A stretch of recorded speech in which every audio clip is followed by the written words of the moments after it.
예후죠. 예후. 예후는 어떤 사람입니까? 원래는 그 북왕국의 이스라엘의 왕이었던 그 당시에 그 요람이라고 그러기도 하죠. 여호람의 약자죠. 그래서 지난 시간에도 제가 잠깐 말씀드렸지만 그 당시에 북왕국의 왕 이름도 여호람, 남왕국의 왕 이름도 여호람이었던 그 동명이인이 그 두 나라를 다스릴 때가 있었습니다. 그래서 그 두 사람의 그 이야기를 구분하기 위해서 북왕국 쪽 사람을 요람이라고 저희가 이름을 이렇게 쇼튼드 돼 있는 이름을 부른 것 같아요. 닉네임이죠. 예를 들어서 뭐 저희가 여기서 뭐 사무엘이라든지 스만사 같은 이름을 샘이라고 부르는 것 같이, 줄여서 부르는 것 같이 그 줄여서 부른 이름으로 불렀어요. 그 요람이라는 사람, 여호람, 북왕국의 여호람의 군대 장관 출신이죠. 그런데 그 성격이 어떻습니까, 여러분? 좀 포악했던 것 같아요. 그래서 이스라엘 역사책에 기록된 것을 보면은 가장 포악하게 또 급진적으로 개혁을 했던 그런 사람입니다. 그렇지만 그 개혁 자체에 좋은 크레딧만 있는 게 아니라요. 이 성경을 보게 되면은 이 사람에 대해서 부정적인 판단도 많이 하는 것을, 특히 호세아서를 통해서 그가 한 행동에 대해서 하나님께서 심판하신다는 그런 내용이 담겨 있는 것을 우리가 바라볼 수가 있습니다. 이렇듯 예후가 우리가 지난 주일의 본문으로 다시 돌아가면은 길랏 라못이라는 곳에서 군대 장관들과 함께 모여 있었다는 거예요. 근데 길랏 라못에서 어떠한 일이 일어났습니까? 전쟁이 치러지고 있었죠. 그 전쟁 가운데 요람이라는 사람이 어떻게 됩니까? 부상을 당하게 돼서 그 왕이 이스라엘이라는 곳으로, 거기는 이제 겨울 왕궁이 있었던 곳이에요. 북왕국의 수도는 어디입니까, 여러분? 사마리아. 오늘은 조금 얘기가 복잡해요. 그러니까 여러분 이제 귀담아 들으세요. 예, 저도 얘기하면서 헷갈릴 수도 있을 정도로 복잡한 많은 이야기들이 얽혀져 있습니다. 그래서 수도가 사마리아고요. 북왕국이. 또 참고로 잘 그동안 우리 수요 예배 참석 안 하신 분들 위해서 얘기하면은 남왕국과 북왕국이 솔로몬 이후로 나누어지게 되죠. 그래서 남왕국의 수도는 어디입니까? 예루살렘. 북왕국의 수도는 뭐예요? 사마리아. 그리고 남왕국은 유다라고 불리기도 하고 북왕국은 이스라엘이라고 불리기도 하죠. 그죠? 남왕국은 왕조가 누굽니까? 다윗 왕조예요. 르호보암 이후로 계속해서 다윗의 자손들이 끝까지 왕을 해요. 그렇지만 북왕국은 여로보암이 누굽니까? 르호보암 시대에 아버지 솔로몬 때서부터 군대 장관을 했던 사람이란 말이에요. 그 사람이 반역을 일으켜서 세운 나라더라는 거예요. 그래서 거의 10지파 정도에 속해 되는 사람들이 북왕국에 속하게 되더라는 거예요. 그래서 다윗의 정통성을 갖고 있지 않기 때문에 늘 그들은 왕조가 교체돼요. 그래서 오늘 이야기가 벌어지고 있는 그 왕조도 오므리 왕조라는 그 왕조에 속해 있는 사람들이에요. 거기서 제일 유명한 사람이 누구예요? 아합이죠. 아합의 와이프 이름이 뭡니까? 이세벨. 그래서 구약 성경에서 가장 악인의 대상으로 선정되어 있는, 그 구약의 가장 악인으로 선정되어 있는 바로 두 사람의 이 가족들에 대한 이야기예요. 오늘 그 가족들이 몰살당하는 이야기를 오늘 서술을 하고 있더라는 거예요. 그리고 아까 제가 잠깐 그 사마리아라는 표현도 했지만 어디라고요? 어디에 예후가 있었다고요? 길랏 라못이라는 곳에 있다 그랬죠. 여기가 정말로 중요한 곳입니다. 이 열왕기 상하를 통해서 가장 중요한 곳 중에 하나인 것 같아요. 이 장소가 여러분 지도를 펼쳐서 보시면 어디쯤 되냐면 요단강 동쪽에 있어요. 그래서 가장 그 요단강 동쪽에 위쪽에 해당되는 부분이 아람이라는 나라가 거기에 차지를 하고 있었습니다. 그래서 아람과의 국경 가운데 있었던 그런 도시예요.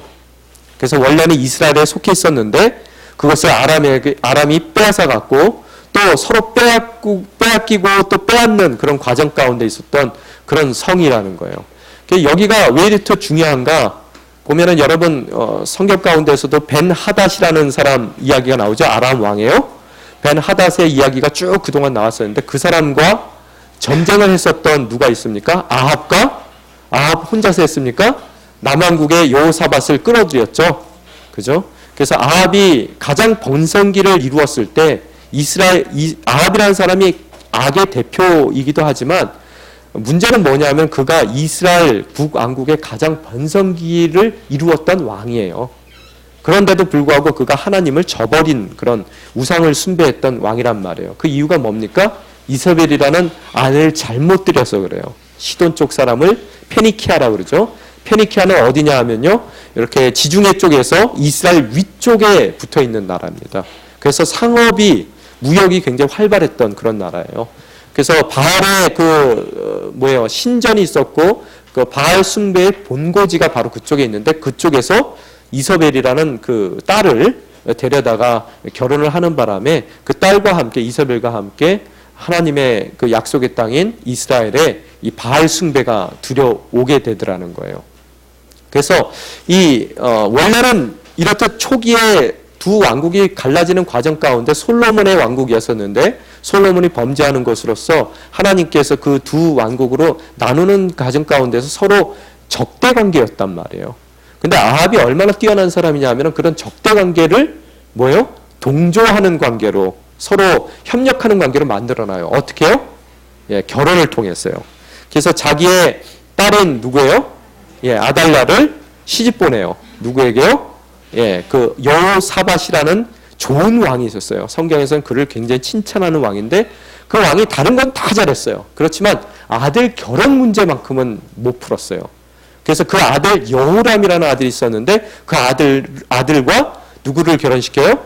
이세벨의 딸인 아달랴와 결혼을 시키는 것으로서 그 후손들 또한 동일하게 어려운 길을 가게 돼요. 그래서 성경에 보면은 이 여호사밧의 아들 여호람, 또 그의 아들 아하시야라고 나오는데, 이 둘의 표현을 봤을 때 다윗의 길을 걷지 않고요, 유다 왕국에 속해 있음에도 불구하고 그들을 표현했을 때 다윗의 길을 걷지 않고, 그들의 조상의 길을 걷지 않고 아합의 길을 걸었다라고 성경은 설명을 하고 있단 말이에요. 유다 왕인데도 불구하고 누구의 길을 걷고 있다고요? 이 북왕국의 왕의 길을 걷고 있다라고 얘기를 해서, 그들 또한 어떻게 됩니까? 오늘 읽는 성경 가운데, 또 내일 읽을 성경 가운데 모두들 다 어제 읽은 본문에서 다 죽임을 당하게 되더라는 거예요. 그래서 여호람도 창자가 터져 죽습니다. 열왕기 하 22장에 보면은 하나님께서 그를 치시는데요, 그 남왕국 여호람입니다. 앞으로는 제가 표현할 때 요람이라고 표현하면은 그 북왕국의 여호람이고요, 또 남왕국의 여호람 표현할 때 그냥 여호람이라고 얘기를 하겠습니다. 오케이? 놓치시면 안 돼. 헷갈려요. 그래서 이 남왕국의 여호람이 하나님께서 그를 정말로 이 아합의 길을 쫓고, 또 북왕국의 타락한 왕들의 길을 쫓기 때문에 하나님께서 그를 치셔서 창자가 터져 나오는 병으로 그가 죽게 돼요. 그러면 성경에 보면 21장 역대기 하 21장에 보면은 그가 창자가 터져 나와서 죽었는데도 그 어떤 사람도 그 사람에 대해서 슬퍼하지 않았더라라고 써 있어요. 그럼에도 불구하고 다윗의 후손들은 죄를 범해서 죽더라도 꼭 자기 조상의 무덤에 묻힙니다. 하나님께서 참 묘하세요. 끝까지 그 인생이 아무리 하나님께 패역하게 하더라도 하나님께서 다윗을 봐서, 내 종 다윗을 봐서 어떻게 하신다고요? 끝까지 그 후손들을 심판에 의해서 죽임을 당한다 하더라도 그 시신이 조상의 묘에 묻히는 그런 은혜는 허락해 주세요. 여러분, 여기에 굉장히 큰 은혜가 있고 여러분이 정말 배울 많은 것들이 있더라는 거예요. 그러고 나서 여호람이 죽고 나서 그의 아하시야 왕이 그 자리에 올라가게 되더라는 거예요. 그런데 아하시야도 어떻다고요? 요람이 어떻게 됩니까? 아까 예후라는 사람을 기름 붓게 되거든요. 길랏 라못. 다시 돌아가겠습니다. 죄송해요. 오늘 얘기가 왔다 갔다 할게요. 좀 헷갈리더라도 여러분이 나중에 이제 머릿속에 담아두세요. 굉장히 복잡한 얘기들이 지금 많이 벌어지고 있어서 그래요. 그래서 예후가 길랏 라못에서 전쟁을 치르고 있었는데, 왕은 부상을 당해서, 요람은 부상을 당해서 이스라엘로 가 있었단 말이에요. 그런데 전쟁을 왜 거기서 매번 하느냐? 아합과 여호사밧도 함께 거기서 벤하닷과 전쟁을 치렀던 것이고, 또 그의 아들 요람과 여호람도 함께 거기서 아람과 핫사엘들과 전쟁을 치렀던 것이고, 또 그들이 죽고 나서 여호람이 죽고 나서 그 아들 아하시야도 북왕국의 요람과 함께 그 길랏 라못에서 전쟁을 치렀단 말이에요. 그 이유 중에 하나가 거기가 요충지예요. 왜 요충지냐? 성경에 보면, 성경에는 안 나오지만 역사서에 보면은, 역사 책들에 보면은 그 당시에 그쪽에 도로가 나 있어요. 킹스 하이웨이라고 그래요. 왕의 대로라는 길이 있는데, 그게 요단강 동편에 남북으로 연결하는 그런 마차가 달릴 수 있는 도로가 있었답니다. 거기에 중심의 교통 요충지로 있었던 곳이에요. 뭐 우리나라 대전이라 그러나요? 그런 식으로요. 요충지가 있었고, 거기가 고산지대인데, 고산지대임에도 불구하고 고산지대에는 보통 여러분 어떻습니까? 물이 없잖아요. 산으로 위로 올라가면 올라갈수록. 근데 물이 풍부했어요. 그래서 그곳에서는 질 좋은 포도들이 재배가 되더라는 거예요. 여러분 따뜻한 데에서 포도 재배하면 포도에 뭐가 생겨요? 벌레들이 생긴단 말이에요. 우리 그 커피 재배할 때 같이럼요. 그래서 고산지대 커피가 좋은 커피죠. 왜 그래요? 벌레 안 먹어서 거기에 농약 칠 일이 없는 거예요. 그래서 아래쪽에 있으면 농약을 쳐야 됩니다. 그렇기 때문에 여러분이 아래쪽에 이 더운 지방에 밑에 있는 그 커피를 마시게 되면 농약도 같이 먹게 되는 것이죠. 그 커피 좋아하시는 분들 아시는 것 같이 커피는 그 근처에 있는 모든 그 농약까지도 다 흡수를 해요. 그래서 농약을 뿌린 커피는 먹으면 죽습니다. 정말로. 하여간 그런 의미로 이 농약을 치지 않아도 뭐가 잘 될 만한 그런 포도원들이 있었고 그 포도원들을 가꾸기 위한 충분한 물이 있더라는 거예요. 그래서 큰 소득원이 됐었어요. 교통의 요충지도 되고 소득원도 되고 또 그 근처에 유황이 그렇게 많이 나왔다고 합니다. 그래서 경제적으로 굉장히 큰 도움이 될 수 있는 도시라서 서로 그렇게 아람하고 끝까지 서로 주거니 받거니 싸우는 그런 싸움이 일어나더라는 거예요. 여기서 여러분이 한 가지 캐치하셔야 될 게 뭐냐면 앞서부터 계속해서 그의 아들 잠깐 왕노릇하다가 옥상에서 떨어져 죽은 아하시아, 그 다음에 그의 동생 요람까지 다 합쳐도 그들이 거기에 obsessed 돼서 그 도시를 꼭 갖고 싶은 이유가 뭐냐 하면 하나님을 떠나면은 여러분 이스라엘 역사 가운데 사이클이 뭐라 그랬습니까? 쇠퇴한다 그랬죠? 그죠? 어려운 일을 당한다 그랬단 말이에요. 그래서 이들이 하나님을 떠나서 어려움을 겪는데도 불구하고 이들은 자신들의 방법으로 그 어려움을 돌파하려고 했던 사람들이에요. 무슨 얘기인지 잘 들으세요. 하나님께 돌이키기만 하면은 다시 한번 쇠퇴기에서 번성기로 넘어갈 수 있는데요. 하나님께서 그들에게 도움의 손길을 펼쳐주시는데도 불구하고 그들은 하나님께로 돌이킬 마음은 없고요. 어떻다고요? 자기들이 겪고 있는 그 어려움을 자기네 힘으로 해결하려고 그랬던 사람들이라는 거예요. 라못만, 라못에 있는 길앗 성만 우리 손에 넣는다면은 어느 정도 무역이 가능해지는 것이고 또한 그곳에서 나는 포도와 유황을 통해서 재원을 마련해서 우리가 군사력도 증강을 시킬 수 있는 거고 그렇기 때문에 우리가 더 부강한 나라로 갈 수 있다라는 판단을 했었어요. 그래서 함께 뭉친 사람들이 누굽니까? 남유다 왕까지 거기에 합세를 하더라는 거예요. 왜? 아합 시절에는 그래도 남유다가 북왕국에 기댔을 때 좀 편안할 만큼 나라가 융성하게 번창을 했었다는 거예요. 그래서 사람들의 모습을 이렇게 보면은 우리 삶 가운데 제가 항상 나쁜 편 우리 편이라고 말씀드리잖아요. 우리 인생 가운데서도 하나님께 돌이키지 않아서 하나님으로부터 멀어지기 때문에 하나님이 때로는 우리 인생 가운데 고난과 어려움과 시련을 주세요. 그죠? 여러분 물론 제가 늘 말씀드립니다. 우리 고난 가운데서는 하나님께서 보다 나은 선을 이루기 위한 고난도 있어요. 아무 잘못 안 했을 때요. 그죠? 그래서 성경에도 보죠. 이렇게 태어날 때부터 장님인 사람 누구의 죄니까 아무 사람의 죄도 아니라는 거예요. 하나님의 영광을 드러내기 위해서 그가 평생 장님으로 살았다는 그 고난에 대한 이야기를 하신단 말이에요. 그런 것 같이 여러분 인생 가운데 모든 고난이 다 여러분의 범죄로 인해서 나온 건 아니지만 오늘 이 열왕기 상하에 나온 얘기들은 고난들은 하나님께서 범죄한 그들을 돌이키게 하기 위해서 어떻다고요? 그 인생 가운데 어려움들을 허락한단 말이에요. 그러면 어떻게 하셔야 됩니까? 돌이키면 그 모든 문제가 해결돼요.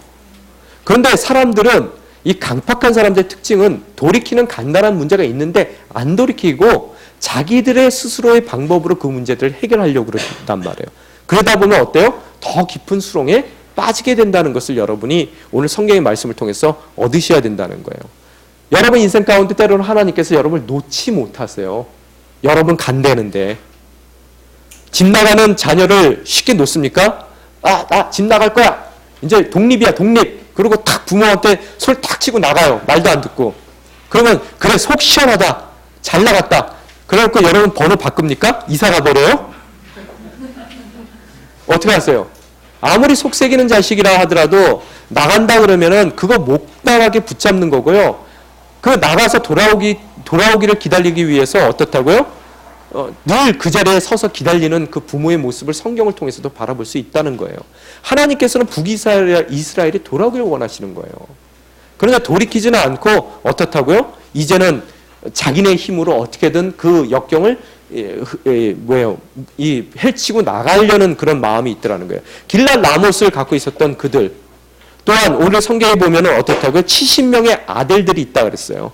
여러분 이 정도 되면 어떻습니까? 뭐 아들이라 그래서 이 아들이 진짜로 정말로 그 아시아가 70명이나 아들을 낳았는가? 여러분이 그렇게 생각할 수 있는데요.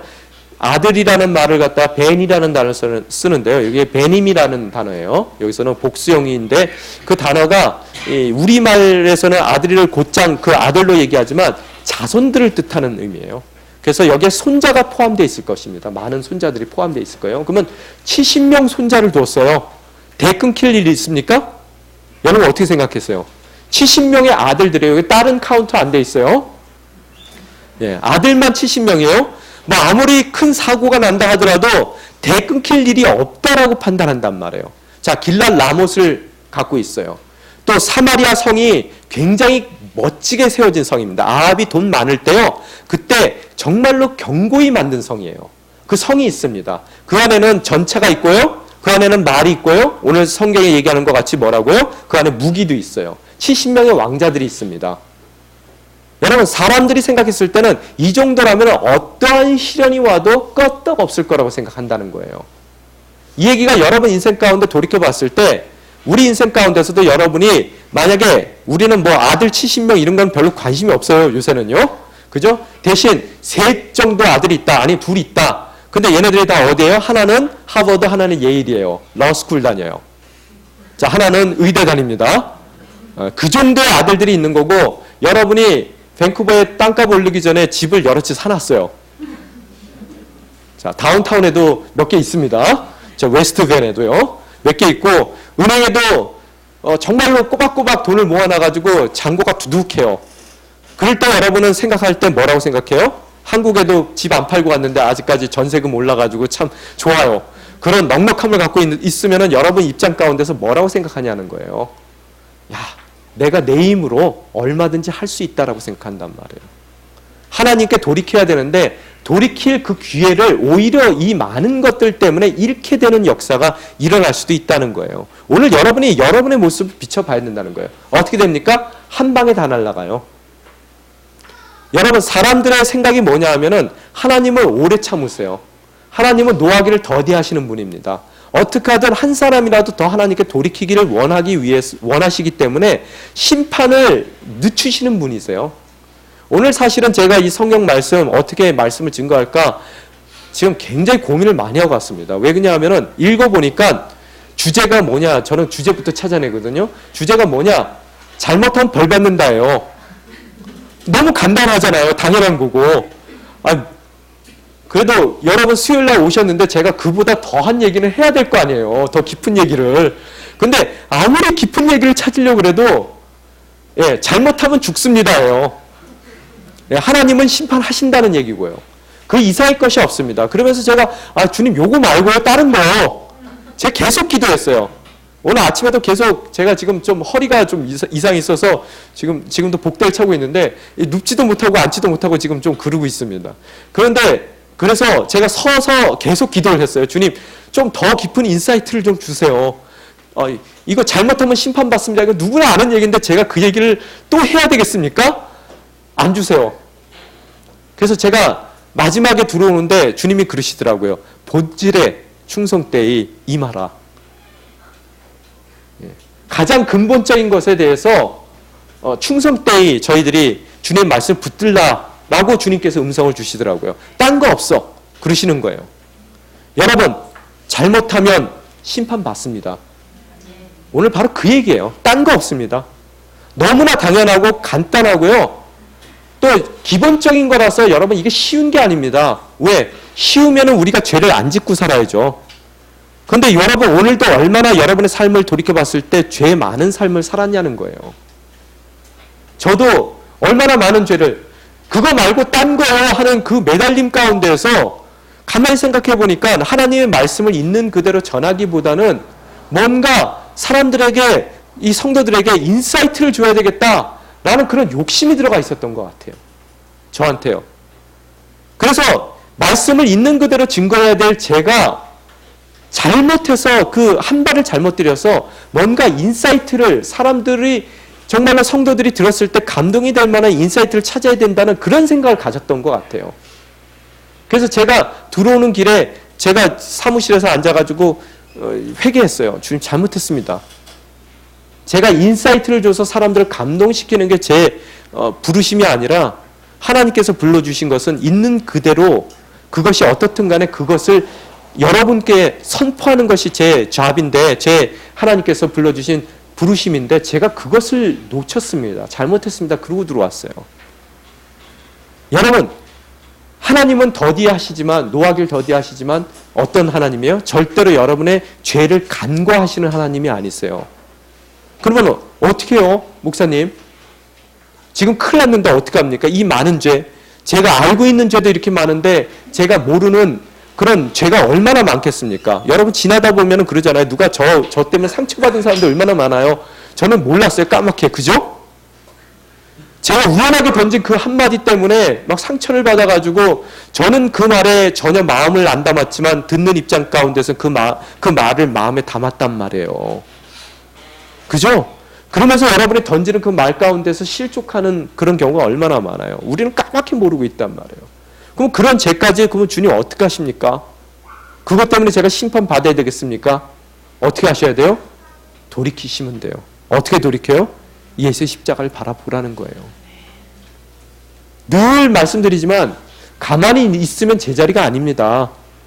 우리는 죄라는 흐름 가운데 있어요. 떠밀려가고 있어요. 큰 조류 가운데, 죄라는 조류 가운데 있기 때문에 여러분이 가만히 있으면 어느 순간에 저만치 떠내려가 있단 말이에요. 주님으로부터 멀어져 있어요. 그렇기 때문에 여러분 주중 예배 나오셔서 말씀 듣고 기도하셔야 되는 거고 매일 새벽 제단 쌓으셔야 된답니다. 제가 사실은 새벽 예배를 드리면서 목사로서 너무너무 제 목사 되게 해준 거 감사한 이유 중에 하나가 뭐냐면요. 새벽 예배에 나와야 되잖아요. 정말로 감사해요. 왜? 말씀 가운데 시작했을 때 밀려가지 않아요. 덜 밀려가요. 여러분이 정말로 어떤 배짱으로 여러분은 사시는지 전 모르겠습니다. 사마리아 성이 있고요. 전차가 있고요. 말이 있고요. 70명의 왕자가 있어요. 그리고 또 길랄 나무까지 손에 쥐었습니다. 그래서 하나님 없이도 버텨볼 수 있다라고 생각을 하시는 거예요. 오늘 이 사람의 말로가 어떻게 됩니까? 예후를 통해서 하나님께서 기름 부으세요. 거기에 보면은 월요일날 본문에 보면은 엘리사가 가라 그러죠. 그 이름 없는 어린 소년이에요. 기특해요. 여러분 그 자리가 우리는 그냥 성경을 읽으니까 이게 아무 일도 아니지. 지금 뭘 하고 있어요? 혁명을 일으키고 있는 거예요. 5.16 혁명 뭐 이런 거 있잖아요. 그죠? 그리고 위화도 회군 뭐 이런 거 하고 있는 거예요 지금요. 여기서 잘못되면 어떻게 됩니까? 자기만 목이 날아가는 게 아니라 거기에 자기에 관련된 모든 사람들이 목이 날아가요. 소년이에요. 그가 가서 어떻다고요? 기름 얼른 붓고 예후한테 붓고 도망가라 그래요. 왜 도망가라 그랬을까? 곰곰이 생각하니까 만약에 예후가 마음이 변했어요. 기름을 붓고 어떻게 기름 붓길래 기름 받고 있는데 얘기가 뭐라고요? 야 아합의 집안 다 죽여. 네가 왕이 될 거야. 그런데 이 사람이 갑자기 충성심이 막 우러넘쳐요. 갑자기 없었던 충성심이. 그래서 이놈아 이 역저가 그래서 거기서 죽이면 어떻게 돼요? 죽잖아요. 그래서 얼른 도망가라라고 그랬던 것 같아요. 그래서 기름 붓자마자 도망가요. 그죠? 그래서 한간에 어떤 학자들은 특히 그 유대인의 전통 가운데서는 이 어린 그 제자가 목숨을 걸고 가서 기름 붓잖아요. 이 사람이 요나라고 얘기하기도 해요. 요나. 근거는 없는 얘기입니다. 그렇지만 요나라고 주장하는 그런 유대인들의 그 전통이 있대요. 요나가 어떤 사람입니까? 잘 도망가잖아요. 그죠? 여기서도 얼른 후닥닥 도망가더라는 거예요. 그래서 예후가 기름 부음을 받고 나서 어떻다고요? 이제 뭐예요? 구테타를 일으키는 거예요. 그래서 구테타를 일으키는데 어떻게 합니까? 그가 있었던 곳은 길랏 라못이고 그가 향했던 곳이 어디예요? 예, 이제 이스라엘로 옮겨가더라는 거예요. 이스라엘로 막 가는데 참 이 사람이 똑똑한 사람이에요. 이스라엘에 가면서도 다들 입단속을 시켜요. 그 얘기가 새나가지 않도록. 그래서 이스라엘로 가고 있는데 이스라엘에 있었던 그 요람은 전혀 지금 무슨 일이 일어나는지 모르고 있어요. 또 누구까지 와 있습니까? 남왕국에서 아하시아가 누구예요? 아하시아는 누굽니까? 이 인척 관계가 어떻게 돼요? 여러분 삼촌하고 조카 관계예요. 그래서 삼촌이 아프다니까 병문안 온 거예요. 와 있을 때 어떻다고요? 이를 달려가는 거예요. 근데 예후의 성격이 나와요. 이렇게 망대에 서 있던 사람이 이렇게 보니까 저기 누가 막 달려와요. 군다들을 이렇게 이끌고요. 근데 그래서 뭐 정찰병을 보내잖아요. 한 명 보내고 또 그가 안 돌아오고 또 2명 보내고 그러다가 나중에 또 왕에게 뭐라고 보고합니까? 미친 듯이 달려오는 걸 보니까 틀림없이 예후입니다라는 이야기를 해요. 그 무슨 얘기예요? 성품이 그렇다는 거예요. 호악하고 급하고 그런데 치밀해요. 무지무지하게 치밀한 사람입니다. 그가 달려오는 거예요. 그래서 이 요람이라는 사람도 참 멍청해요. 좀 뭔가 느낌이 나야 되잖아요. 그래서 조심해야 되는데 어떻게 합니까? 자기가 달려가요. 2명 보내놓고 안 오니까. 그래놓고 어디서 만납니까? 여러분 요 얘기를 잘 들으세요. 어디서 만나요? 나봇의 포도원 앞에서 만나요. 참 희한해요. 나봇의 포도원이 어떤 데입니까? 여러분 열왕기 상에 보면은 아합이 강제로 자기 야채 심는다고 뺏은 땅이에요. 그래서 이서벨이 나봇을 누명씌워서 죽이고 나봇의 아들까지 열왕기상에 보면 열왕기상이래요. 역대기에 보면은 그 아들까지 다 싸그리 다 죽여요. 그리고 그 포도원을 뺐습니다. 바로 그 자리에서 엘리야가 뭐라고 예언을 합니까? 너의 피를 개가 핥을 것이고 아합에게 이서벨한테는 뭐라고 얘기해요? 너의 그 시신을 개들이 뜯어먹을 거라고 그때 예언을 하더라는 거예요. 그랬더니 그 얘기 듣고 나서 아합은 머리가 좋은 사람이니까 울고불고 난리가 났어요. 배옷 입고. 그때는 하나님이 돌이킨 그를 보고 뭐라 그래요? 그래, 네 때는 안 할게. 네 아들 때는 한다. 그래서 그걸 보류시켜줘요. 오늘 바로 그 자리에 아들이 나오고 있어요. 누구에게요? 지금 모반을 일으키는 예후 앞으로요. 그래서 예후한테 만나고 나서 그러니까 이 모든 기록들을 잘 하나님의 말씀을 들었으면은 예후가 달려오면 안 가야 되죠. 지금요. 이미 예후에 대한 얘기도 엘리사가 다 얘기를 했어요. 엘리야가 다 얘기했습니다. 미리. 그죠? 누구의 칼을 피하면 누구의 칼에 죽고 그 얘기 여러분 기억나세요? 우리가 읽었던 구절에 예후 이름이 거기 나와요. 그러면은 그 얘기를 귀담아 들었으면은 안 가야 되는 거예요. 또 나봇의 그 포도원 가다 보면 나봇의 포도원이에요. 어떻게 해야 돼요? 돌아가야 돼요. 그래서 잽싸게 도망가야 된단 말이에요. 그런데 하나님의 말씀 자체를 귀담아 듣질 않는 거예요. 그래서 거기 가서 평안하느냐 그랬더니 뭐라 그래요? 야, 니네 엄마가 이서벨인데 내가 편안할 수 있겠니? 그러고 나서 어떻게 합니까? 죽여라 그러니까 도망가더라는 거예요. 그러다가 그가 쏜 여러분 꼭 누구 얘기 같아요? 네, 우연하게 쏜 활에 맞아 죽은 사람 있죠? 그 아버지처럼 어떻다고요? 그 또한 염통을 찔렀다 그랬어요. 두 팔 사이라 그랬는데 심장을 이 폐를 찔른 거예요. 그래서 그가 죽게 됩니다. 그래서 그의 시신을 어떻게 해요? 나봇의 밭에다가 버리게 되더라는 거예요. 그래서 거름이 되게 하는 거예요. 하나님께서는 그 모든 것을 이루세요. 그러니까 예후가 뭐라 그래요? 하나님 말씀대로 이루어졌다라고 얘기를 하고 있어요. 그 말씀에는 하나도 틀림이 없다라는 그런 얘기를 하게 되더라는 거예요. 그러고 나서 어떻게 해요? 이렇게 보니까 그때 모반이다 그러면서 소리 지르니까 같이 전차 또 타고 왔던 한 사람이 또 있었어요. 아하시아. 여러분 놀더라도 좀 제대로 된 사람하고 노세요. 예. 이 하나님의 말씀을 거역하는 사람들하고 놀면은 아하시아 같이 됩니다. 그래서 얼떨결에 거기 병문안가 갔다가 자기는 죽을 대상도 아니에요, 사실은요. 그렇지만 어떻다고요? 예후 눈에는 그가 누구의 아들입니까? 아달랴의 아들이에요. 아합의 피가 섞였기 때문에 그도 죽여야 되는 거예요.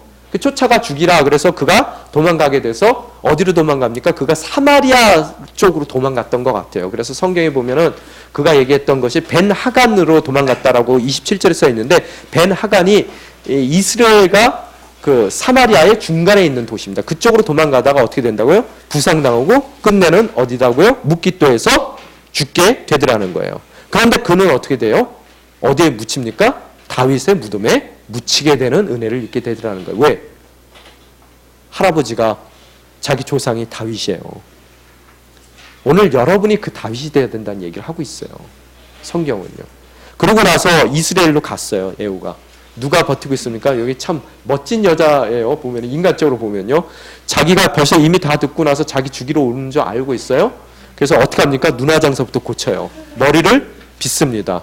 꼭 민비 생각이 나더라고요. 그렇게 고결한 모습으로 죽었다고 그러는데, 그 생각이 딱 나더니 또 배짱도 좋습니다. 창가에 나와서 성문으로 들어오는 예후에게 소리 지르죠. 뭐라고요? 뭐라고 질렀습니까? 자기 주인을 죽인 너 시므리야 평안하냐라고요. 시므리가 누굽니까? 오므리 왕조 전에 왕조가 시므리죠. 7일밖에 집권을 못했습니다. 불타 죽었어요. 이 얘기를 하는 게 뭐냐 하면은 바사 왕조의 마지막 아들이었던 엘라를 죽인 사람이란 말이에요. 역적이에요. 근데 7일밖에 집권을 못하고 불타 죽었어요. 그 사람이 이름을 대는 이유가 뭐냐 하면요. 너도 시므리처럼 반역을 했지만 7일밖에 못 갈 놈이라는 얘기를 하고 있는 거예요. 그래서 막말을 이렇게 하고 있습니다. 지금 아주 배짱 좋아요. 그랬더니 밑에서 예후가 탁 쳐다보더니 뭐라 그래요? 누가 내 편에 쓰겠느냐. 그랬더니 옆에 있는 내시들이 쳐다보죠. 그래서 내시한테 뭐라 그럽니까? 내시들한테 창밖으로 던져라. 그래서 이서벨을 던져버린단 말이에요. 그래서 그 던진 그 시신이 땅에 떨어졌을 때 피가 튀어서 말에도 튀고 벽에도 튀었다라고 써 있어요. 그러고 나서 예후가 집에 들어가서 밥 먹는 사이에 어떤 일이 일어납니까? 나중에 생각해요. 시돈 왕을 생각하는 거예요. 자기 딸 이렇게 방치했다 그러면은 어떻게 되겠어요? 국가적으로. 그쪽 없으면은 교육이 안 되거든요. 지중해 쪽으로.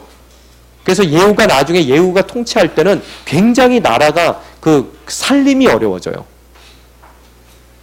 그 모든 교육이 다 끊겨요.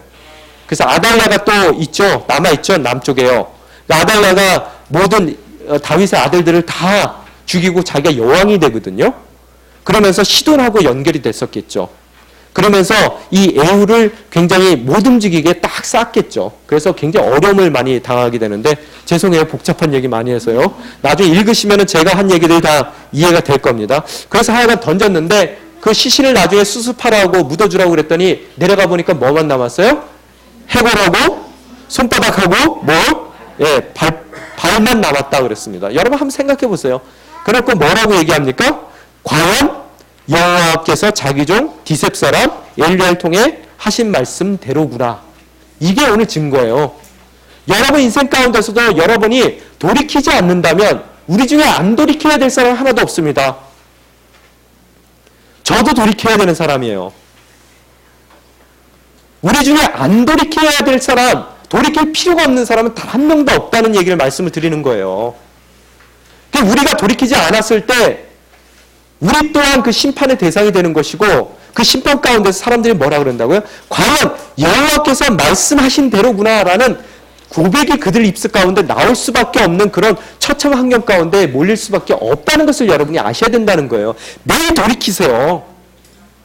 매 순간 돌이키셔야 되는 거고요.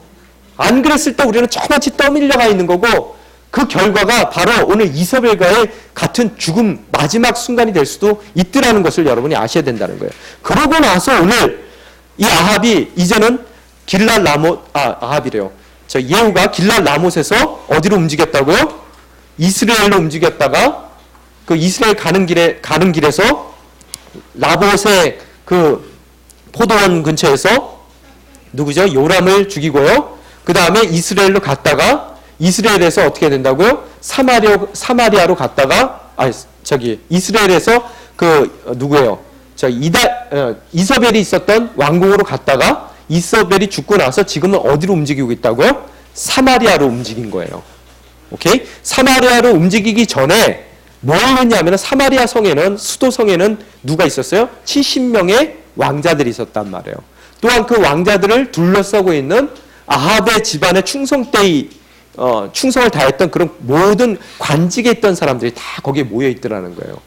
그래서 보통 머리가 나쁜 사람 같으면은 이판사판 사마리아로 자기가 쳐들어간단 말이에요. 근데 이 사람은 그렇지 않아요. 두 개의 편지를 씁니다. 사마리아에다가. 뭐라고요? 뭐라고 썼습니까? 편지 내용을 한번 저희들이 보겠습니다. 2절 한번 띄워주십시오. 2절, 3절 저희들이 읽겠습니다. 시작. 너희 주인의 아들들이 너희와 함께 있고 너희에게 전차와 말과 견고한 성과 무기가 있으니 이 편지가 너희에게 도착하자마자 너희 주인의 아들들 가운데 가장 뛰어난 사람을 뽑아 그 아버지의 왕위에 앉히고 너희 주인의 집안을 위해 싸우라. 예, 거기에 누가 있었냐면은 사마리아의 관리들, 그 다음에 장로들, 아들들을 교육했던 가정교사들이 있었어요. 멘토들이 있었단 말이에요. 이들은 아마 나봇이 죽을 때 이서벨의 편을 들었던 그런 증인 역할을 했던 사람들일 수도 있어요. 그죠? 그렇듯 측근들이 있었는데 거기다 편지를 써서 뭐라고 얘기냐면 너희들이 거기에 견고한 성 가운데 있어요. 쉽게 함락될 성도 아니고 그 안에 무기들도 있고 전차도 있고 말도 있고 또 70명 왕자 중에서 똘똘한 놈 하나는 있을 거 아니에요. 그놈을 챙겨가지고 왕으로 세우고 한번 싸워보자 라는 편지를 보내요. 그들의 의중을 물어보는 거예요. 왜 이 편지를 쓰냐 하면요. 여러분 쳐들어가서 그들과 싸워서 죽일 수도 있지만 문제는 뭐냐 하면 죽이더라도 그들의 잔당들이 항상 남아있어요. 그러면 그 잔당들을 계속 죽여나가야 돼요. 그죠? 그러다 보면 자기가 집권하는 동안에 계속 사람 죽이는 일밖에 할 일이 없어요. 그렇기 때문에 될 수 있는 한 그 잔당들을 자기한테 돌리게끔 하는 거예요. 그래서 내시들도 자기가 올라가서 이서벨 밖으로 집어던질 수도 있는데 왜 내시들을 시켜요? 내시들은 어떤 사람들입니까? 가장 그 초측근에 있었던 사람들이란 말이에요.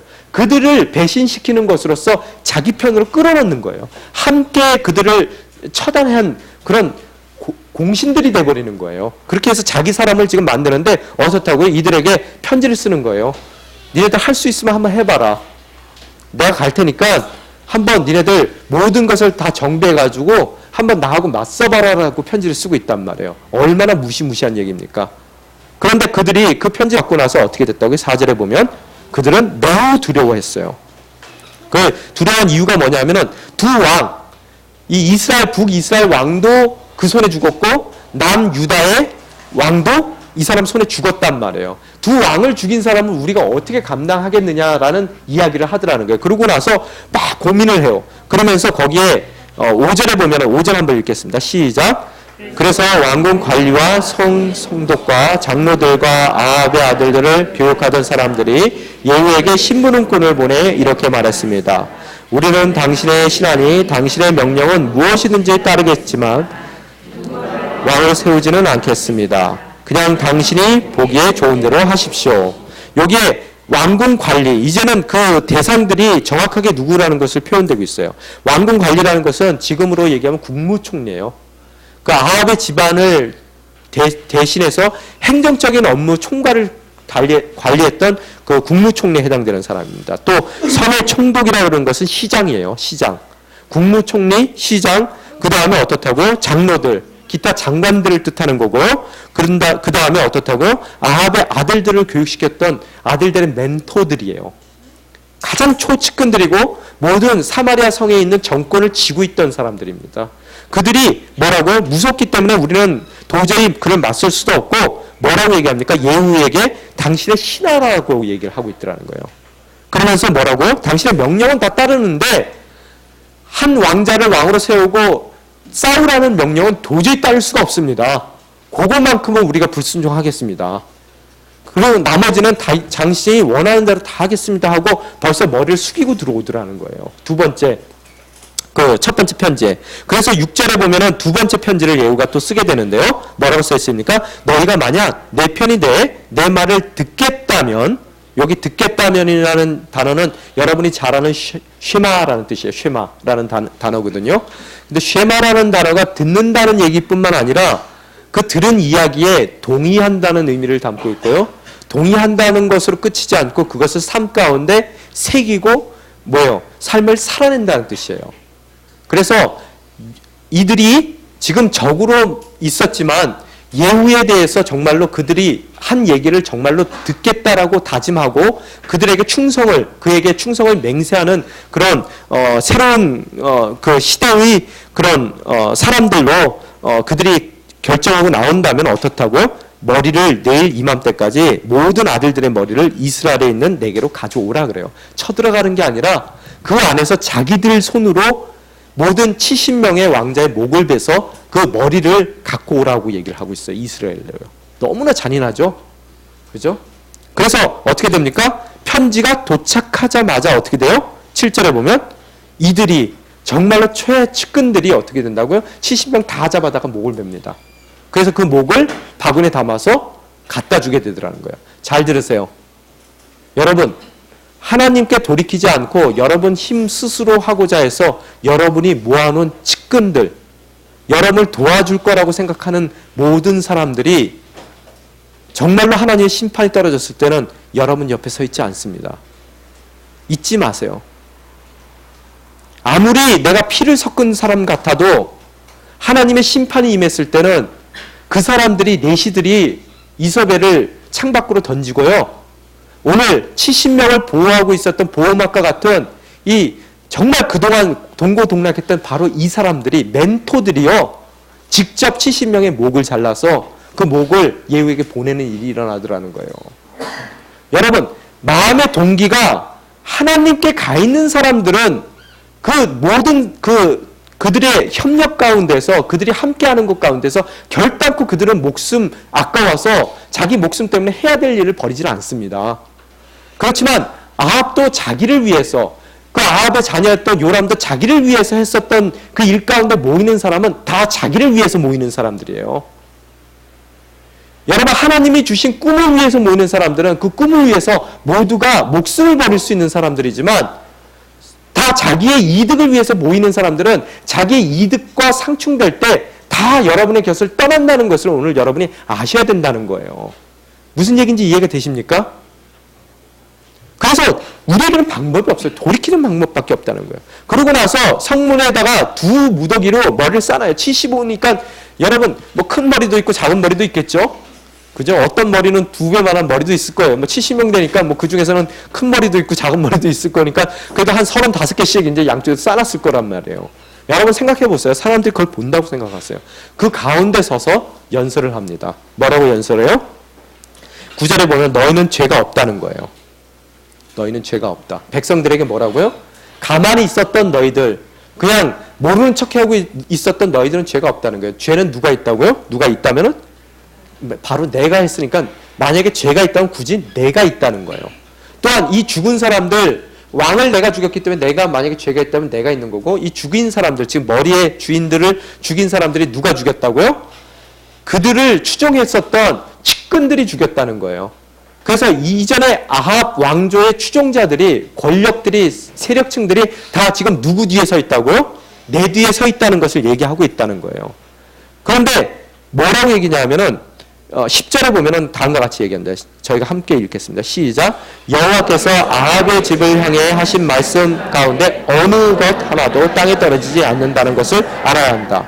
여호와께서는 그 종 엘리야를 통해 말씀하신 것을 이루신 것이다. 무슨 얘기라고요? 자기가 죄진 게 아니라는 거예요. 이렇듯 참담한 상황 가운데 벌어지더라도 그것은 하나님께서 심판으로 예언하셨던 바로 그것을 내가 이루었다라는 것을 이야기하고 있어요. 그래서 내 정통성이 있다는 것을 얘기하고 있습니다. 그리고 그것을 지켜보는 그들은 전혀 잘못이 없다라고 이야기를 하고 있더라는 거예요. 이해가 되십니까? 바로 그건. 그래서 거기서 끝나는 게 아니라 이제는 어떻게 합니까? 그들과 관계됐던 모든 고관, 가까운 친구들, 또 제사장들까지 몽땅 다 잡아 죽이는 그런 역사가 일어나게 되더라는 거예요. 자, 이제 이야기를 정리하고자 합니다. 아까 말씀드린 것 같이 주제가 뭡니까? 잘못하면 죽습니다. 우리는 매일 잘못하고 있어요. 우리들 중에 한 명도 단 한 명도 돌이키지 않아야 될 사람은 없습니다. 하나님께서 우리를 그냥 놔두시거든요. 오늘 잘 넘겼어요. 안 돌이켰는데. 우리 마음 가운데 뭐라고 생각합니까? 아, 다행이다. 열흘이 지났습니다. 한 달이 지났어요. 어떻게 생각하실 것 같아요? 하나님이 신경 안 쓰고 참견 안 하시는 모양이다. 천만의 말씀입니다. 여러분, 그분은 인내하시고 더디게 노하시는 분일 뿐 심판하신다고 약속하셨고 말씀하셨던 그 내용을 틀림없이 그분의 때에 이루고야 마시는 거라는 거예요. 우리는 그것이 길어질 때마다 우리는 생각하기에 하나님이 이까짓 일 갖고는 뭐라고 하시는 분이 아니구나.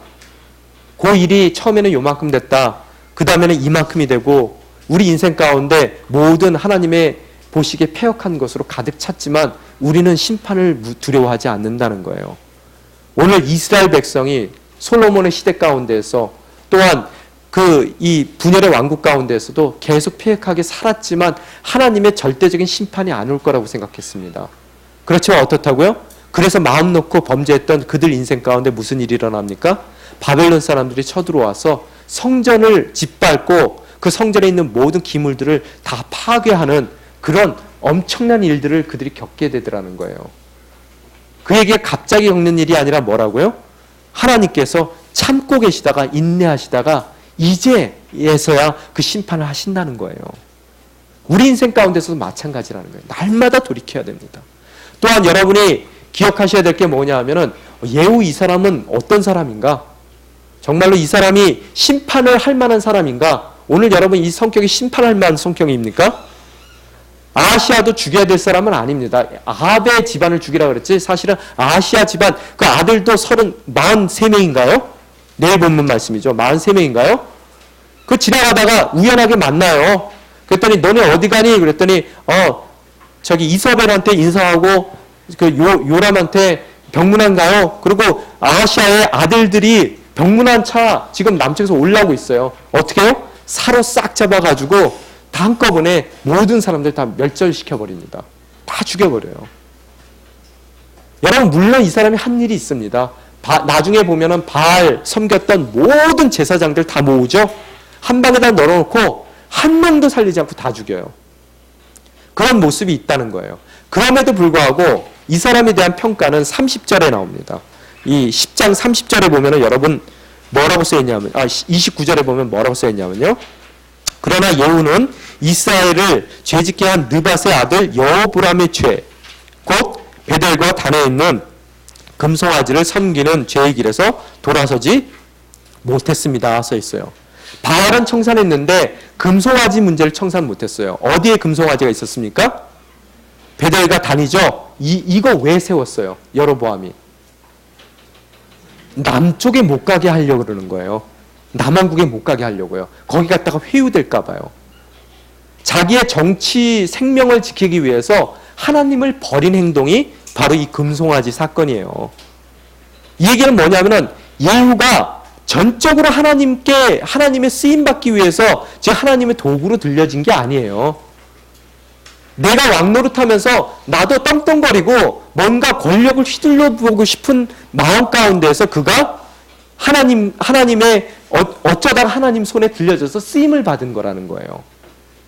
무슨 얘기인지 이해가 됩니까? 지금 이거 보면은 금송아지를 갖다가 정리를 못했다는 얘기는 나의 정치 생명을 유지하기 위해서 나의 정권을 유지하기 위해서 그것만큼은 하나님께 양보 안 한 것이 된다는 거예요. 이것까지 했으면 정말 훌륭한 사람이에요. 그래서 뭐라 그래요? 하나님께서 30절에 여호와께서 예후에게 말씀하셨습니다. 너는 내가 보기 옳은 일을 했고 아합을 정리하고 바알을 정리하는 것은 옳은 일을 했어요. 내 마음에 생각한 일들을 아합 집에 다 이루었으니 내 자손들이 4대까지 이스라엘 왕자에 앉게 될 것이다. 영원히 앉게 됐다는 약속을 하시지 않습니다. 왜?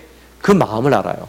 여기서 우리가 한 가지 알아야 될 게 때로는 하나님께서 선한 사람들만 심판의 도구로 사용하는 것이 아니라 악한 자들도 사용하십니다.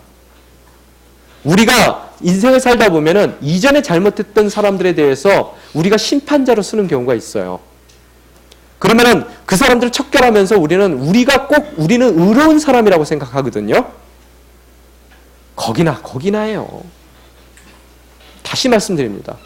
거기에나예요. 중요한 것은 뭔지 아세요? 깨어 있어야 된다는 거예요. 나를 돌이켜 볼 수 있는 내가 심판의 도구라 하더라도 나를 돌이킬 수 있는 마음이 있어야 된다는 거예요. 지금 이스라엘 백성들에게 이 예후의 이야기가 읽혀지면서 어떤 생각을 가졌겠어요? 아수리아에게 망했습니다. 어떤 놈들이에요? 우리보다 더 나쁜 놈들이에요. 또한 남왕국은 누구에게 망했습니까? 바벨론에게 망해요. 이스라엘 백성들보다 더 패역한 민족들입니다. 그들을 하나님께서 도구로 사용하시더라는 거예요.